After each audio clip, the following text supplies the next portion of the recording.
My name is Tanya Thompson, and I work in the toy and game industry. I was born and lived for a very long time in Canada and have recently moved here to the U.S. Very good. Now you do, as I understand, have a enviable history because everybody at this conference enjoys the intersection of math and puzzles, clearly. But you get to sort of live that more than the rest of us do. So let's sort of start at the beginning. You started out as a high school teacher? That's right. That's right. So my dad was a math teacher, so it ran in the family. I always loved studying math. I went and got a math degree and then decided to follow in his footsteps and became a math teacher. Okay. And what level was that? High school. High school. So high school math. Yeah, and I used a lot of games and puzzles in my classroom. Like I was known where, at like private schools where I could put out things, I'd have like puzzles hanging from the ceilings and game bookshelves full of games and things like that. Now, when I was in high school, I was in the math club, but we only did boring puzzles. Now, I understand that you were involved in math competitions as well, and I assume your puzzles were more interesting. Well, what I did with, I was always trying to find ways to inspire my students in this subject called math that I loved. And it's a definite thing that there's a math phobia out there. So sometimes it was about getting kids to kind of get past that. And so the way I would do that would be to have them have fun in the classroom. So the University of Waterloo puts on a national math contest, and it's through these math problems sets. And I got to know some of the professors there, and they asked me to come write problems for this group, which was a huge honor. Only 70 teachers from across the country were invited to do this. So that's how I got involved in the University of Waterloo with this writing contest, this math contest.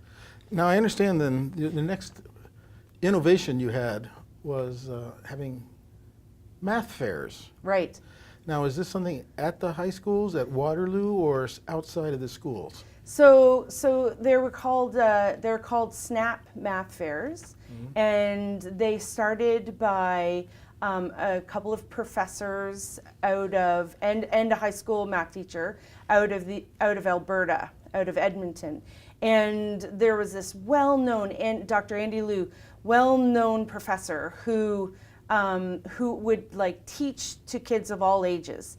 And a high school math teacher said, how can we get more of these puzzles that you do in math clubs and things like that into the classroom? And so they came up with SNAP math fairs, which are basically where you take like an old problem, let's say like a river crossing problem, like the goat, the wolf, and the cabbage, and you're a farmer and you have to get them all across, but you can only take one at a time in a boat.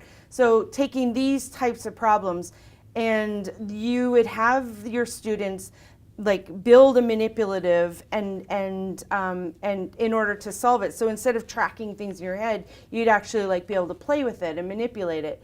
And then one of the things I brought to the organization was I had my kids rewrite their problems not as a wolf, a goat, and a cabbage, but something they were interested in. And so the math fairs would have a theme like Wizard of Oz. So it wasn't a wolf, a goat, and a cabbage, but it was Dorothy and, et cetera, et cetera. So it was that I learned when I was at the University of Waterloo, and I was looking because I wanted to do a math fair in the school I was at, and someone gave me an article from Math Magazine about these professors. Ted Lewis and Andy Liu had written this article in that magazine about SNAP math fairs. Now I did it with students of all ages, so it was harder sometimes to get going at a high school level because they're so curriculum focused. So I was most successful in more of the elementary grades, that I would either go into a school and teach it, or at one point I was in a school that was K-12, so I had that influence. I see. Yeah.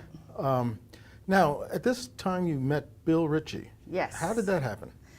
So Andy Liu is a member of the Gathering for Gardner, and he is the professor out of Edmonton at that time who was doing SNAP math fairs. He knew Bill Ritchie, and so actually he had just come back from a Gathering for Gardner, and that was before I was attending the gatherings, and he was like, Tanya, I can't come to your math fair.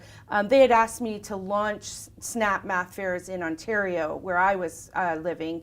And so I was doing a conference out of the University of Toronto for teachers to teach them how to do Snap math fairs. So he said, I can't come to your first conference, but I just was talking to Bill Ritchie. He's the CEO of ThinkFun, and he would love to come. And I was like ecstatic because I use ThinkFun puzzles in my classroom, and I was like, oh my gosh, I'm gonna meet the CEO of ThinkFun. So I was like super jazzed that that connection was made. And so Bill indeed came to my conference that I had that year on Snap Math Fairs. But then you deserted your teaching career to work for him. It was a big decision because I loved teaching, but I was also super curious about this bigger world of toys and puzzle games to make you think. So, and ThinkFun is an incredible company. Well, I have great respect for the company because of their consistent high quality of their products. Absolutely. Can you say anything about how they came to do that? Did they reject lots of things? I mean, how did they know? Just good luck, good intuition? How did they know what was so good? So Bill and Andrea, so Bill Ritchie and Andrea Barthelo, their husband and wife, they started the company in 1985. And from what Bill talks, the stories he tells, is it was really kind of just like luck at the beginning. They really believed in their first puzzle called the hexadecimal puzzle, and they thought they would bring it to the world. And Bill's dad had worked at Bell Labs, and so these kinds of like thinking objects were not new to him. So they decided to start a company, and it still goes strong today. So a testament to them. After you worked for them a while, you started to scout out puzzles for him. Yeah. And so it sort of ties together, because finding puzzles is perhaps easy, but finding good puzzles is not very easy at all. Yeah. So tell me how you changed your role within ThinkFun. Well, Bill basically approached me.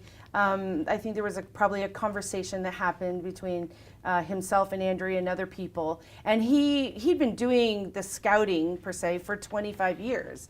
And so he was like, I really want us to find new and innovative things, but I think it's time to kind of pass the reins to someone else to do it. And I was a big fan of puzzles and games in the company, and I also loved meeting the creators and the inventors behind them. And so I guess it was a natural fit, so they asked me if I would take that role over from him, so that's when I started Inventor Relations.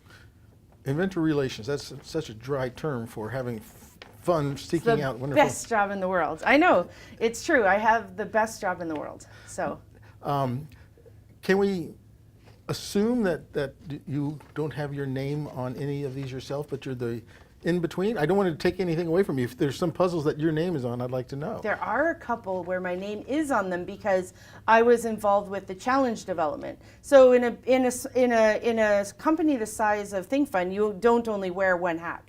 So I definitely did the scouting, or the Inventor Relations is called, where I traveled the world meeting inventors to find ThinkFun's next big idea. And at the same time, I also was part of the product development team. And because I was the puzzle person, I was the one that was kind of leading the challenge development. So ThinkFun does puzzles where there's a deck of challenges, like in their most famous game is Rush Hour, and you set up the grid like it shows on the card, and then you have to push the cars around to try and get the red car out of the traffic jam. So those challenges need to be developed. And so that was part of my role. So there were a couple of games, Gravity Maze and Laser Maze, where my name's actually on the box because I helped in challenge development. And now we find you in U.S. working for Hasbro. Yeah, so, there's one hop between there, which was marbles. So at Mastermind, what I really learned was that I missed working with the creatives and the innovators and the inventors. So then Marbles, the Brain Store, was a U.S. retailer at that time, and they did an exclusive marbles line. So they hired me to basically go back to scouting, which is what I loved.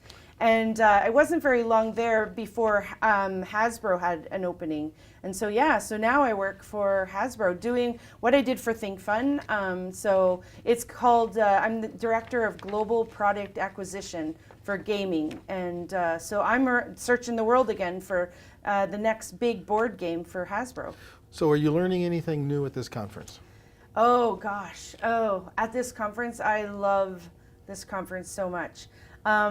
What I love is there's so many extremely passionate, bright people that are willing to share what they love. And so, yeah, like I'm always inspired by like Henry Segerman and his like amazing objects that he 3D prints, designs and 3D prints. I met Adam, what's Adam's last name? He does the art of play, which is amazing. And there was a blogger, and then you know, I'm talking to and getting a selfie with Erno Rubik earlier this morning. That was a huge thrill. And then to see the panel of Stuart Coffin, who's like an absolute icon in the puzzle world, sitting there with Bill Cutler, another amazing puzzle maker, and John Rausch and Nick Baxter. Like that, you don't get any better quality of content than right here. I should thank you at this point for having all these great answers for us. Thank you very much. No, thank you. Bye-bye.